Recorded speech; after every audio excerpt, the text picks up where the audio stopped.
Viewers, before we get rolling, drop your location and your current local time in the comments. I love seeing where this community is tuning in from and how our moments connect across time zones.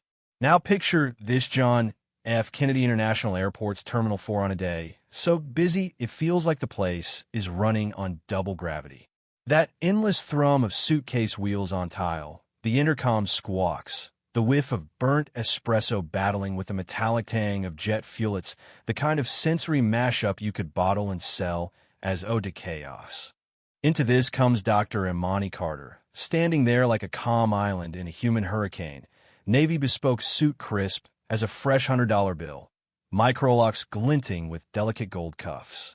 Historians still argue whether airport lighting was invented to make everyone look bad, but somehow she glows. At 42, she's the founder and CEO of Oratech Innovations. Think haptic feedback systems so advanced they can teach a surgeon to feel an organ they've never touched. Her 50-person team, spread around the gate like chess pieces, are bound for London to unveil a product that could triple the company's valuation. Every ticket, first or business class. That's not extravagant seats policy. She believes her people deserve the comfort to arrive ready to win. And right now, boarding for Flight 710 is just starting. She steps toward the first-class lane, passport and boarding pass in hand, offering a polite good morning to the gate agent, Cynthia Vance. Cynthia, late 40s, hair pulled so tight it's probably holding up her mood, doesn't glance at the ticket. She gestures toward the snaking economy line. The economy line is over there, ma'am. That, ma'am, has the texture of a pat on the head with sandpaper. Imani holds her ground, her voice calm but edged with steel, asking Cynthia to check the ticket. Still, the agent resists, sighs like she's teaching geometry to a cat, finally snatches it, sees seat 1 and first class, and mumbles something about a glitchy system. No apology, no eye contact, just a grudging pass. And in that pause, the hum of the terminal seeming to fade. Imani decides. This isn't about catching a plane anymore. This is about every time her engineers were mistaken for janitors. Every time her COO was complimented on his excellent English. One subtle hand gesture to her team says stand down. Then her fingers dance across a secure messaging app. 15 seconds of movement that detonates like a silent bomb. All personnel abort London Transit. Full withdrawal effective immediately. The COO's phone buzzes. Heads turn. Bags are zipped. 50 people stand, moving as one toward the exit. Around them, passengers stare. The polite gate agent looks baffled. Cynthia just blinks, smugness hardening into confusion. And here's the quirky part. Somewhere in the crowd, a college kid with a laptop covered in cat stickers is watching this unfold, not knowing he's about to become the unwitting historian of what true corporate spine looks like.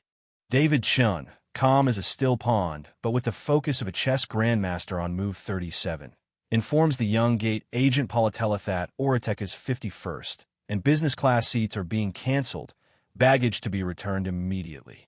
The kid's eyes go wide. You can practically hear the revenue alarm bells ringing in his head.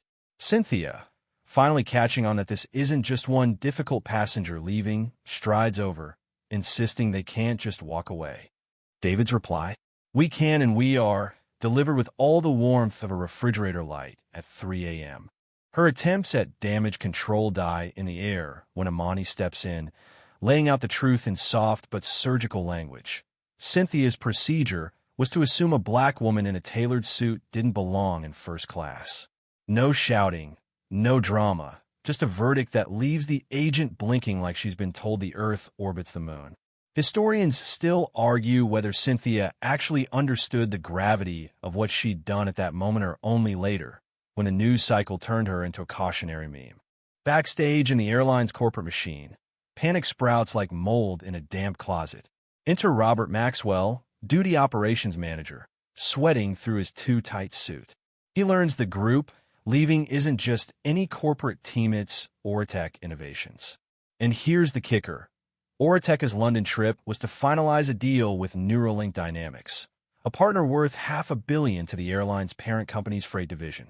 In corporate speak, that's not bad optics, that's we just ate our own parachute. Harrison, the CEO of the parent company, gets the news mid-meeting. His reaction could curdle milk. Neuralink's new surgical simulator one, that contract depends on needs exactly one haptic feedback system, and only Oratech makes it.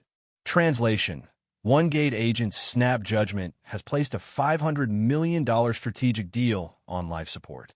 That's not a paper cut. That's an arterial bleed in the boardroom. Meanwhile, Cynthia sits in an admin office, badge and ID on the table, clinging to the just following procedure defense like it's a pool noodle in a hurricane. But the suits from headquarters strip away the layers. Did you ask to see her ticket? No. What was your assumption based on? Silence. It's the kind of moment where even the air feels accusatory. The termination papers hit the table with the finality of a door slamming. And here's the quirky twist the universe seems to enjoy. While Cynthia processes the implosion of her 22-year career, her phone buzzes with a call from her son's specialist in Boston. 14-year-old Adam has a rare degenerative neurological disorder, and the most promising therapy is a haptic feedback system built by Oratech Innovations. Imagine realizing the bridge you just burned was the only road to your child's chance at recovery. 30,000 feet above the Atlantic, the Gulf Stream G650 hums like a contented cat, a far cry from the chaos of JFK. Inside, Imani's team moves with quiet precision, engineers refining schematics and hologram, legal counsel combing through the Neuralink contract, everyone grounded in the shared belief that this detour was about more than geography. David slides into the seat across from her, reading her thoughts like a well-worn manual. No one's second-guessing you, he says, pointing out that the internal channels are buzzing with pride. The company's soul is intact, Dan. That's worth every reroute and six-figure charter bill. Then Maria patches through a call from Harrison himself, voice polished but under strain. His opening? An unconditional apology, followed by the real admission. The insult at JFK threatens not just their relationship, but a keystone $500 million freight deal. His offer is hefty refunds for all past travel, full reimbursement of disruption costs, and a $10 million commitment to overhaul diversity training for 60,000 employees, with Oratech as a paid consultant. It's not just a hand dude, it's a blueprint for systemic change. Imani listens, measures, then tells him put it in writing. Progress, she muses later to David, is the only victory that matters. 2 days later, in London, the Neuralink deal closes with a handshake and quiet admiration from their CEO.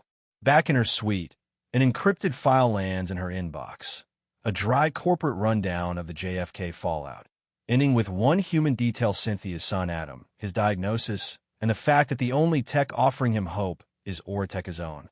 The cosmic irony is crushing.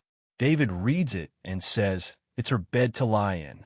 Imani's reply is simple. Did her son make it? That night, she calls Dr. Edwards in Boston, offering 3 neurohaptic 7 systems to his hospital and an anonymous grant covering Adam's treatment, travel, and accommodation. No names, no credit, just a bridge quietly built where a wall once stood. And now the pace softens, like the last light of day spilling over calm water. The roar of confrontation fades, replaced by the slow, steady rhythm of choice, one that isn't about winning a moment, but shaping a legacy. The city outside her window is a web of lights, each one a life, each one capable of connection or division. Her first silent gesture had the sharp edge of justice, cutting clean through arrogance and prejudice. This second one carries the weight of grace, rounding the edges, mending what can be mended without erasing the truth of what happened. Somewhere in Queens, a boy will begin a therapy his mother never imagined possible. Somewhere in an airline boardroom, executives will measure progress not in miles flown, but in people changed. And somewhere between those 2 points, invisible yet undeniable, runs the line of a decision made by a woman who understood that the highest power isn't in the seat you claim but in the future you choose to build.